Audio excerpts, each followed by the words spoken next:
Bonjour à tous, bienvenue sur ma chaîne CPU World.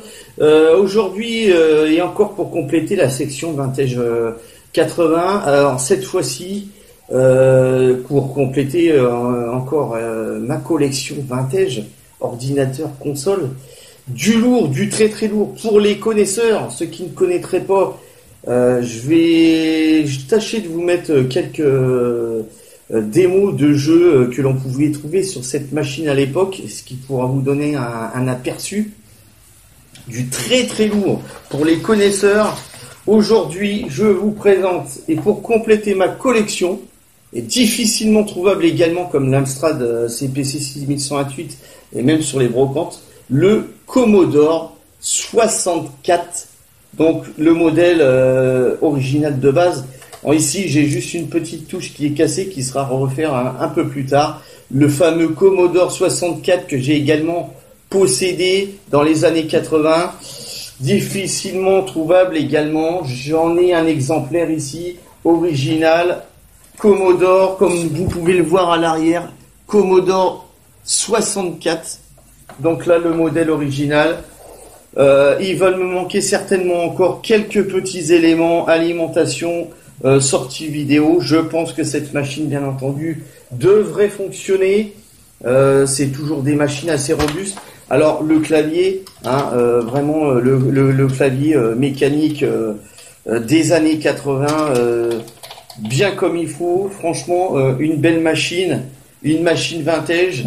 Et pour compléter cette machine, je vous présente également le lecteur disquette 5 pouces 1 quart, le floppy disk, le lecteur floppy disk 5 pouces 1 quart qui va avec Commodore, le 154, le modèle 154, lecteur de disquette, alors Commodore original, on peut le voir à l'arrière sur l'étiquette Commodore, de la marque Commodore. Voilà, donc il manquera également les câbles entrée, sortie, alimentation. Bon là c'est pas forcément compliqué, c'est un modèle basique que l'on peut retrouver sur les PC actuels. À ce niveau-là, ça ne devrait pas poser de problème. Je pense qu'il devrait fonctionner également. Donc voilà, le clavier, le Commodore, la machine, le lecteur de disquette 5 pouces 1 quart. Il nous manque que les câbles. Franchement, c'est un pur bonheur de retrouver cette machine qui vient compléter ma collection.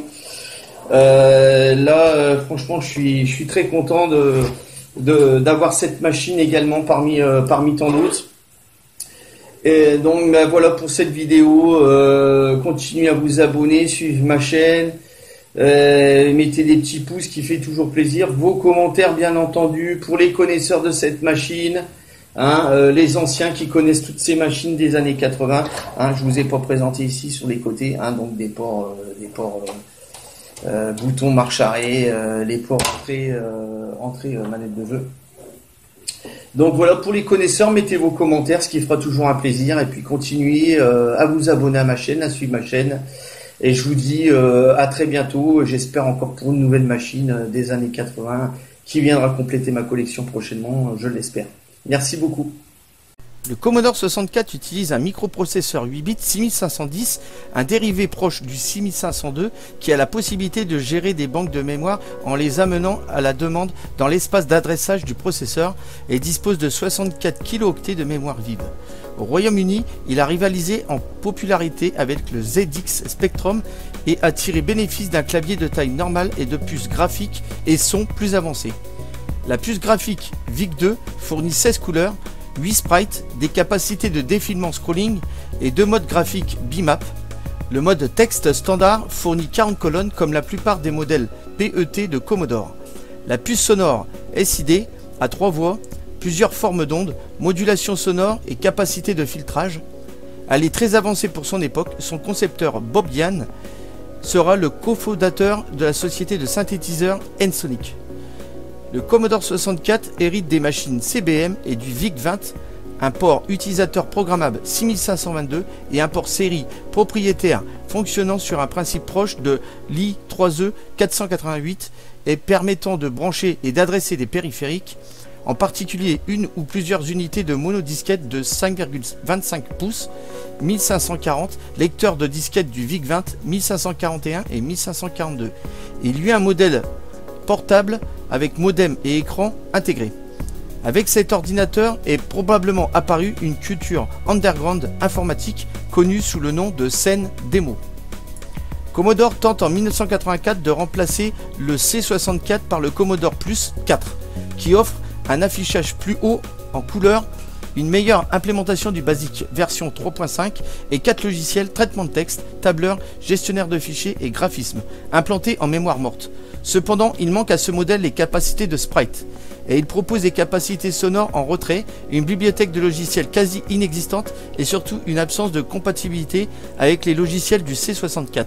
Malgré un prix d'achat attractif, 1990 francs français à sa sortie, le Commodore Plus 4 est un échec. Des ordinateurs plus performants arrivant sur le marché, comme le successeur du C64, le Commodore 128 fin 1985, entièrement compatible. Commodore positionne le C64 comme un ordinateur d'entrée de gamme, baissant son prix de façon notable. En 1986, Easter Egg lance le Commodore 64C qui est fonctionnellement identique à l'original mais avec un design extérieur remodelé dans l'esprit plus moderne du C128.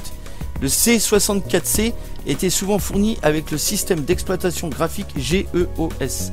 Les derniers jeux officiels pour Commodore 64 se sont vendus jusqu'en 1994.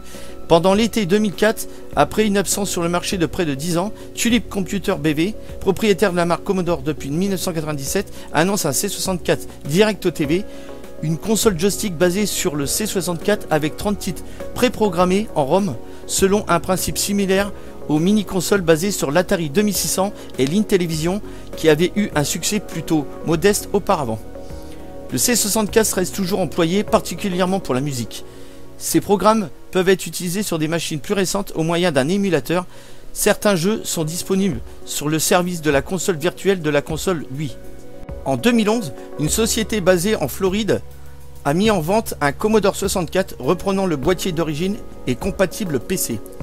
Spécifications techniques: processeur MOS Technology 6510 cadencé à 0,985 MHz en PAL et 1,023 MHz en NTSC, 64 kg de mémoire vive, 20 kg de ROM, puce graphique, VIC-2 MOS 6567, 8567 pour la version NTSC et MOS 6569, 8569 pour la version PAL. La popularité et les capacités graphiques et sonores avancées du Commodore 64 lui ont permis d'accueillir plusieurs milliers de jeux vidéo comme Boulder Dash, Bruce Lee, California Game, Impossible Mission, Maniac Mansion et Winter Games.